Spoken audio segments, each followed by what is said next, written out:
नौशहरा घोषित।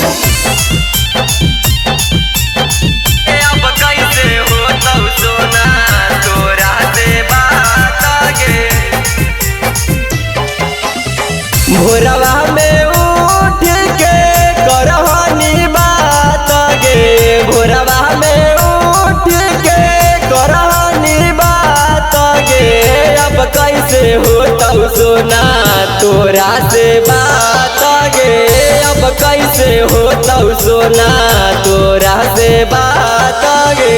भोरवा में उठ के करहनी बात गे। भोरवा में उठ के करहनी बात गे। अब कैसे होता सोना तोरा से बात गे। अब कैसे होता सोना तोरा से बात गे।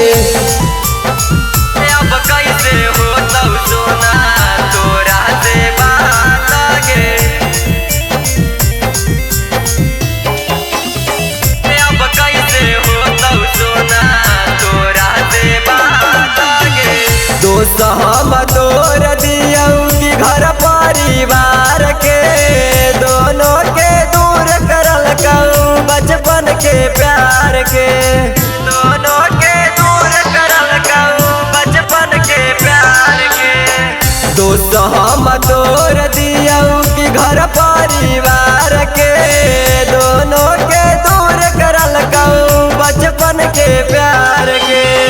दिलवा में बसाए कहूँ तोर जाना सास गे। दिलवा में बसाए कहूँ तोर जाना सास गे।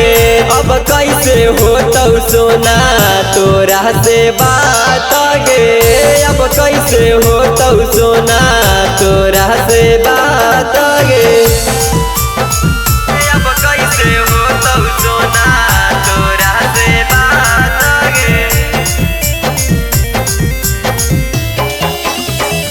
अब कैसे होता सोना तोरा से बात गे। हम ना जाना लियौ कि होता खेला बचपन के प्यार में होला झमेला। बचपन के प्यार में होला झमेला। हम ना जाना लियौ कि होता खेला बचपन के प्यार में होला झमेला। रवि दीवाना से कहीं मुलाकात गे। रवि दीवाना से कहीं मुलाकात गे। अब कैसे होता सोना तोरा से बात गे। अब कैसे होता सोना तोरा से बात गे। माँ म्यूजिक रिकॉर्डिंग स्टूडियो नौशहरा घोषित।